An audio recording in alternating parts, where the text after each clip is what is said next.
the moment of release for Abigail. She was held hostage for 51 days in Gaza. Tell me how that unfolded for you from a personal perspective. She's your great niece. You get word that she'll be released. Tell me about the feelings and the thoughts that were going through you at that time. So I'll back up and just say that for the moment that I knew she was a hostage until those 51 days were over was like, you don't sleep, you don't eat. All you do is keep going.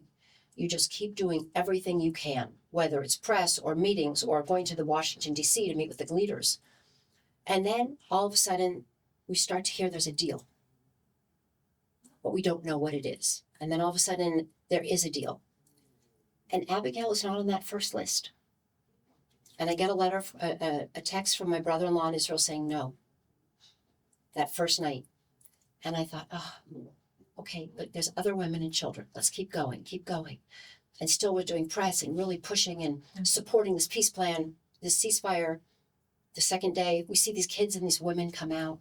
And, you're excited because these are people that you need to come out. Mm-hmm. The second night, Abigail wasn't on the list. And the text came in, no. And you feel like, okay, another day. And then you see these kids and these women coming out. And then on the third night, he wrote yes. And I still get emotional because just that yes meant she was on the list. But that didn't mean she was coming home, because until we saw her, you could not believe she was free. And I was with my daughter and her husband, and we were in the apartment, and we were watching CNN, and we had Israeli news, and you could see them bringing them out. And you're in the US, or? I'm in the US in my apartment. Okay. And you could see the vans, and you could see the people in the streets shaking those vans. And you could see people outlined, but you weren't quite sure. And then I got a call, and my brother-in-law in Israel got a call from President Biden at one point saying that Abigail had crossed into Israel. You personally got a call from I President personally Biden? did, and my brother-in-law, he called both of us. Right. The family in Israel and the family in America. Tell me about that phone call.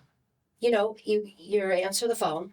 There's no number, and he says, "This is Joe Biden, and I'm just calling to tell you that Abigail is back in Israel." I still cry thinking about it.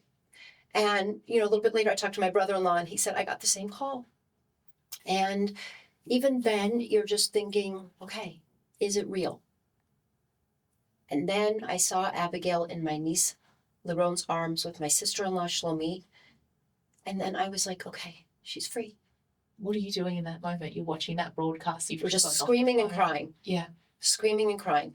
And then my phone starts lighting up, and people are saying, oh my God, she's free, she's free. And you're just like, it's so hard to believe after all of this.